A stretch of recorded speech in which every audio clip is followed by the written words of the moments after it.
प्राचीन समय की बात है। एक समुद्र के किनारे एक गुरु अपना आश्रम बनाकर रहा करते थे। हजारों शिष्य उनसे ज्ञान ग्रहण करने के लिए दूर दूर से उनके पास आकर रहते थे। गुरु का ज्ञान देने का तरीका भी बहुत ही अनूठा था। शुरुआत में वो अपने शिष्यों को उपदेशों के माध्यम से ज्ञान देते थे। उसके बाद वो अपने शिष्यों को उस ज्ञान का अनुसरण करने के लिए कहते थे। उस ज्ञान को अपने व्यावहारिक जीवन में उतारने को कहते थे। एक बार उस आश्रम में एक सम्राट अपने बेटे को लेकर पहुंचा।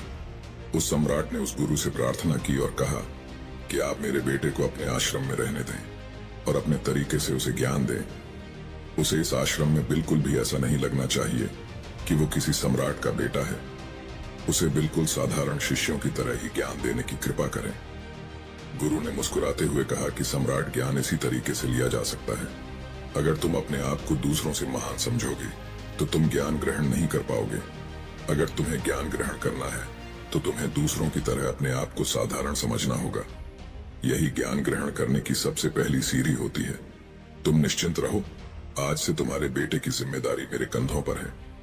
यह कहकर गुरु सम्राट के बेटे को अपने साथ लेकर समुद्र के किनारे टहलने के लिए निकल गए। आश्रम के बाकी सभी बच्चे उस सम्राट को देख रहे थे। सम्राट अपने बेटे को अपने रथ पर बिठाकर लाया था, जिससे सभी बच्चे समझ गए थे कि यह बच्चा सम्राट का बेटा है। इसी वजह से आश्रम के सभी बच्चे सम्राट के बेटे की तरफ आकर्षित हो गए थे। जब गुरु सम्राट के बेटे को लेकर समुद्र पर टहल रहे थे तो सम्राट का बेटा अचानक फूट फूट कर रोने लगा, क्योंकि अभी वो सिर्फ 12 वर्ष का था और 12 वर्ष की आयु में उसके पिता उसे अपने से दूर करके चले गए थे। ये सदमा वो बच्चा सहन नहीं कर पा रहा था। वो नहीं समझ पा रहा था कि उसके पिता उसकी भलाई के लिए उसे उस गुरु के पास करके गए हैं। उसे रोते हुए देखकर गुरु ने कहा कि बेटा, मैं तुम्हें चुप नहीं करूंगा। हो सकता है कि आज मैं तुम्हारे आंसू पोंछ दूं, लेकिन कल तुम फिर अपने आप को अकेला पाओगे। याद रखना, जीवन में इंसान अकेला आता है और अकेला ही जाता है। जितनी जल्दी जो इंसान इस बात को समझ लेता है, वो उतनी जल्दी आत्मज्ञान के रास्ते पर निकल जाता है। गुरु ने अपनी बात आगे बढ़ाते हुए कहा कि जो इंसान अकेला रहना सीख लेता है वही खुद से प्यार कर पाता है, और जो खुद से प्यार करना जानता है वो किसी के भी जाने का अफसोस नहीं करता, क्योंकि वो खुद से ही प्यार करता है। धीरे धीरे तुम आश्रम के माहौल में ढल जाओगे। शुरुआत में तुम्हें समस्या आ सकती है, लेकिन कुछ दिनों के बाद तुम इसे आत्मसात कर लोगे। उसके बाद तुम्हें यही जगह बहुत अच्छी लगने लगेंगी। ये जगह तुम्हें अपने महल जैसी लगने लगेंगी। संध्या हो चली थी। समुद्र के दूसरे छोर पर सूरज छिपने लगा था और अपनी लालिमा पूरे आसमान में बिखेर रहा था। बहुत ही सुंदर दृश्य था और गुरु शिष्य को अपने साथ लेकर आश्रम में वापस लौट आए। उस शिष्य को भी सांत्वना मिली, क्योंकि गुरु की आंखों में एक अभूतपूर्व शांति झलक रही थी। और जब हम किसी एकांतवासी गुरु की आंखों में वो शांति देख लेते हैं तो हमारे हृदय से भी सारा भार हट जाता है। मन एकदम निर्मल हो जाता है। जब सम्राट का बेटा रात्रि का भोजन करने के लिए भोजन कक्ष में पहुंचा तो आसपास के सभी शिष्य उसके पास आने लगे। उन सभी को पता था कि यह सम्राट का बेटा है और अगर हम इससे दोस्ती कर लेते हैं तो उससे हमारा बहुत फायदा होने वाला है। यही सोचकर आश्रम के ज्यादातर शिष्यों ने उसे घेर लिया था। बस कुछ बच्चे जो अकेले रहने का महत्व समझते थे, जो दिखावे में विश्वास नहीं करते थे, वो उस सम्राट के बेटे के पास जाने की बजाय अपना पूरा ध्यान खाने पर लगा रहे थे और एकांत में बैठकर अपना भोजन कर रहे थे। कुछ दिनों के बाद सम्राट के बेटे की आश्रम के ज्यादातर बच्चों के साथ दोस्ती हो गई। अब वो आश्रम में उन बच्चों के साथ घूमता, उन्हीं के साथ अपना ज्यादातर समय बिताता। आखिरकार वह सम्राट का बेटा था, सुख सुविधाओं में पला हुआ था। आसपास बहुत से दास और दासियां होते थे। आसपास अपने मित्रों से घिरे होना, वही दिनचर्या उसने इस आश्रम में भी अपना ली थी। ऐसा नहीं था कि गुरु को यह सब पता नहीं था, पर गुरु उसे अलग तरीके से ध्यान देना चाहते थे।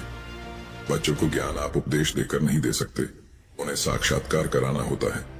उसके बाद उन्हें वो बात समझ आती है जो आप समझाना चाहते हैं।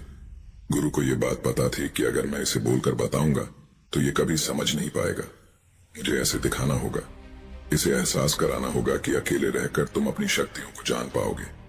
ये सीख देने के लिए गुरु एक दिन उस शिष्य को अपने साथ एक ऊंची चोटी पर ले गए। चोटी पर पहुंचकर गुरु ने उस शिष्य से कहा कि अब तुम्हारा ज्ञान पूरा हो चुका है, बस एक आखिरी रात तुम्हें यहाँ पर बितानी होगी। उसके बाद अगले दिन शाम को मैं तुम्हारे राजमहल में तुमको पहुंचा दूंगा। वो बच्चा तो ये सुनकर बहुत खुश हो गया कि अब मैं वापस अपने राजमहल चला जाऊंगा। फिर से मेरे दास और दासियां, सारी भोग की वस्तु ये मेरे पास होंगी। उस शिष्य ने गुरु से पूछा कि गुरुजी, मुझे आज रात आप यहाँ छोटी पर क्यों रहने को कह रहे हैं? आखिर मुझे कौन सा आखिरी ज्ञान यहाँ से मिलेगा?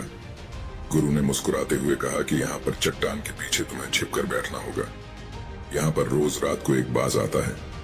बाज को देखना है, बहुत गौर से देखना है, हर गतिविधि देखनी है, और उस बाज को देखने के बाद अगले दिन अगर तुम उस बाज की खूबियां मुझे बता पाए तो मैं तुम्हें तुम्हारे राजमहल वापस भिजवा दूंगा। और हाँ, सुबह आने से पहले एक बात पर और ध्यान देना है। एक चरवाहा यहाँ पर अपनी बकरियों को चराने के लिए आता है। तुम्हें उन बकरियों की गतिविधियां भी देखनी है। याद रखना, बाज की गतिविधि रात को और बकरियों की गतिविधि सुबह। अगर तुम दोनों की गतिविधि ध्यान से देखकर मुझे बता पाए तो तुम इस आश्रम से हमेशा के लिए आजाद हो जाओगे। तुम्हारा ज्ञान पूरा हो जाएगा। मैं तुम्हारे पिता को कह दूंगा कि ये बच्चा हमारे आश्रम का सबसे ज्ञानी बच्चा है। ये कहकर गुरु अपने आश्रम में वापस लौट आए और वो बच्चा वहीं पर उस चट्टान के पीछे रुका हुआ उस बाज का इंतजार करने लगा। काफी वक्त बीत जाने के बाद वहां पर एक बाज अपने बच्चों के साथ पहुंचा। सम्राट के बेटे ने पूरी रात उस बाज की गतिविधि बहुत ध्यानपूर्वक देखी और सुबह होने के बाद जब चरवाहा वहां पर अपनी बकरियों को लेकर पहुंचा तो उसने एक अभूतपूर्व दृश्य देखा। उसने देखा कि वो बाज बकरी के एक मेमने को अपने पंजों में दबाकर आसमान में चला गया। उसने उस बकरी के बच्चे का शिकार कर लिया था। ये सारा दृश्य देखकर वो बच्चा आश्रम में वापस अपने गुरु के पास पहुंचा। इससे पहले कि गुरु उससे कुछ पूछते, उसने गुरु को प्रणाम करते हुए कहा कि गुरुदेव, आप आश्रम के सभी बच्चों को यहाँ पर बुला लीजिए। मैं सब लोगों को बताना चाहता हूँ कि मैंने क्या देखा। जब आश्रम के सभी बच्चे वहां पर पहुंच गए तो उस सम्राट के बेटे ने कहना शुरू किया कि मैंने अपने जीवन में बहुत से पक्षियों को देखा है, लेकिन बाज उन सभी पक्षियों में से सबसे अद्भुत और सबसे अलग होता है। उदाहरण के लिए एक तोता हम सभी ने देखा है। तोता बोलता तो बहुत है, लेकिन कभी ऊंचा आसमान में नहीं जा पाता। लेकिन एक बाज जो कि हर समय शांत रहता है, वो आकाश को भी छू सकता है। उसमें आकाश को छू लेने का सामर्थ्य होता है। जब भी एक बाज अपने शिकार को निश्चित कर लेता है तो वह उसी शिकार पर अपनी नजरें लगाए रहता है, चाहे वो कितनी भी ऊंचाई पर क्यों ना हो, चाहे कितना भी खतरनाक तूफान क्यों ना आ जाए, लेकिन उसकी नजर हमेशा अपने लक्ष्य पर स्थिर रहती है। आज सुबह जिस बाज को मैंने देखा, उसने हर बकरी को अपना शिकार नहीं बनाया, बल्कि उस बकरी के झुंड में से उसने उस बकरी के मेमने को अपना शिकार बनाया। पहली बात, उस बाज की तरह हमें भी अपना ध्यान अपने एक ही लक्ष्य पर स्थिर रखना चाहिए, चाहे कितनी भी रुकावट क्यों ना आए। हमें अपना लक्ष्य स्पष्ट दिखाई देना चाहिए, पर पूरी एकाग्रता के साथ ध्यान देना चाहिए। तीसरी बात जो मैंने उस बाज से सीखी और जो हम सभी को सीखनी चाहिए, वह यह है कि बाज कभी भी दूसरे पक्षी के साथ नहीं रहता। वो हमेशा आकाश में अकेला रहता है। इससे हमें यह सीख लेनी चाहिए कि हमें कभी भी छोटी सोच वाले लोगों के साथ नहीं रहना चाहिए। आखिरकार हम भी वही बन जाते हैं जिनके साथ हम रहते हैं। इसीलिए या तो महान सोच वालों के साथ रहो या फिर अकेले, क्योंकि जब हम अकेले रहते हैं तभी हम खुद की ताकत और खुद की कमजोरियों को जान पाते हैं। कमजोरियों को जानकर उनको दूर कर सकते हैं और अपनी ताकत को जानकर उसका सही इस्तेमाल कर सकते हैं। लेकिन वो तभी संभव होगा जब हम अकेले रहना सीखेंगे। चौथी सीख जो हमें एक बाज से लेनी चाहिए कि एक बाज हमेशा अपनी सीमाओं से ऊपर रहता है।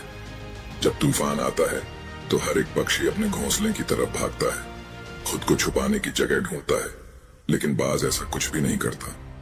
वो खुद की सीमाओं को हटाकर बादलों से भी ऊपर जाने का प्रयास करता है। हवाएं उसे धक्का मारती हैं, पंख उसके भारी हो जाते हैं, पानी और धूल की वजह से कुछ दिखाई नहीं देता, लेकिन वो फिर भी आसमान की तरफ जाता रहता है और अंततः बादलों से भी ऊपर निकल जाता है और वहां तब तक ऊपर जाता रहता है जब तक मौसम ठीक नहीं हो जाता। अपनी सीमाओं को सिर्फ इसलिए हटा पाता है क्योंकि वो समस्या के आने पर उससे घबराता नहीं है। उसे डर कर बचने का प्रयास नहीं करता, बल्कि एक सकारात्मक नजरिए के साथ उसका सामना करता है। जीवन में चाहे कितनी भी रुकावटें क्यों ना आए, हमें उन रुकावटों को हराना चाहिए, न कि उनसे डर कर कहीं छुप कर बैठना चाहिए। बहादुर तो वो लोग होते हैं जो तूफानों से टकरा जाते हैं, कायर तो अपने घर में, अपने घोंसले में, अपनी जगह में आराम से बैठ जाते हैं। पांचवी बात जो हमें एक बाज से सीखनी चाहिए कि बाज कभी भी अपने घोंसले में घास के कोमल तिनके नहीं रखता। जो तिनके कोमल होते जाते हैं वो उन्हें निकालकर फेंकता रहता है। उसी तरह चाहे कितनी भी आरामदायक जिंदगी आपको मिली हो, लेकिन उस आराम से ऊपर उठकर अपने आलस्य को हटाकर जीवन में मेहनत करते रहना चाहिए। जीवन में पसीना बहाना चाहिए, शारीरिक मेहनत करनी चाहिए। अपने घोंसले से कोमल तिनके उठाकर फेंक दो और आज ही अपने आलस्य को हटाकर निकलो। हर दिन अपने आप को चुनौतियां दो। हर दिन मुश्किलों का सामना करो, क्योंकि वही मुश्किलें तुम्हें मजबूत बनाएंगी। जंगल के राजा शेर को भी झुंड बनाकर शिकार करते हुए देखा जा सकता है, लेकिन बाज हमेशा अकेला शिकार करता है, क्योंकि वो जानता है कि झुंड में रहना हौसला तो देती है, मगर साहस छीन लेती है। आदमी को हमेशा अकेले ही आगे जाना होता है। यही कारण होता है कि वो जल, थल और नभ सभी जगहों पर अपने शिकार का परचम लहरा सकता है। बाज की उम्र लगभग 70 साल की होती है, लेकिन 40 साल में ही उसका शरीर पुराना हो जाता है। नाखून उसके पैरों में धंसने लगते हैं, पंख उसके शरीर में चिपक जाते हैं, उसकी चोंच खराब हो जाती है, उसका शरीर भारी हो जाता है। ऐसी स्थिति में शिकार करना तो क्या, जीने की भी हालत नहीं रहती उसकी। ऐसे में उसके पास सिर्फ 2 विकल्प होते हैं। पहला, या तो वह खुद की इस अवस्था को स्वीकार कर ले और भूखा प्यासा मर जाए, किसी दूसरे जानवर का शिकार बन जाए, और दूसरा विकल्प यह होता है कि वो 6 महीने एक बहुत ही दर्दनाक प्रक्रिया से गुजरे और खुद को फिर से पहले जैसा मजबूत बना ले। लेकिन बाज दूसरा विकल्प चुनता है।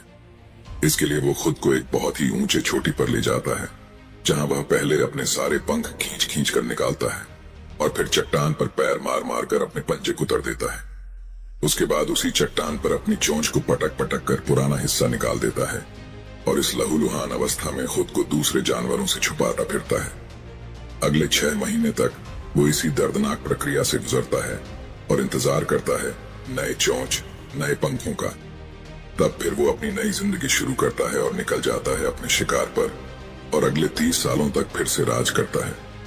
इसीलिए समय आने पर हमें भी अपनी पुरानी आदतों को त्यागना होता है और कुछ नया सीखना होता है। समय के साथ बदलना होता है, अपने आप को तैयार करना है, वरना हमारा भी शिकार हो सकता है, हम भी पीछे रह सकते हैं। इसके बाद सम्राट के बेटे ने बकरी की विशेषता बताते हुए कहा कि बकरी हमेशा झुंड में चलती है।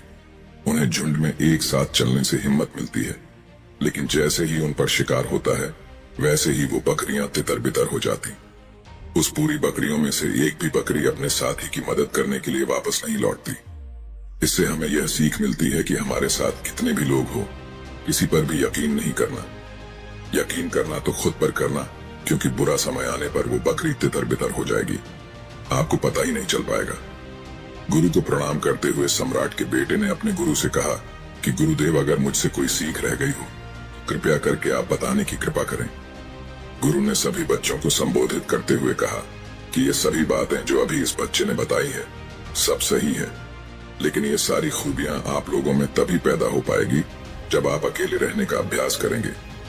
आपने देखा होगा कि बाज कभी भी किसी दूसरे पक्षी के साथ नहीं रहता, ना ही किसी के साथ अपनी दोस्ती बनाता। वो आसमान में अकेला रहता है और अकेला रहने की वजह से वो अपनी ताकत और अपनी कमजोरियों को जान पाता है। इसके बाद गुरु ने अपनी बात खत्म करते हुए कहा कि मैं आज रात इस सम्राट के बेटे को इसके राजमहल में पहुंचाने के लिए जा रहा हूं, क्योंकि इसकी सीख यहाँ पर पूरी हो गई है। और यह कहकर गुरु उस सम्राट के बेटे को राजमहल की तरफ ले जाते हैं। तो दोस्तों, ये थी आज की कहानी।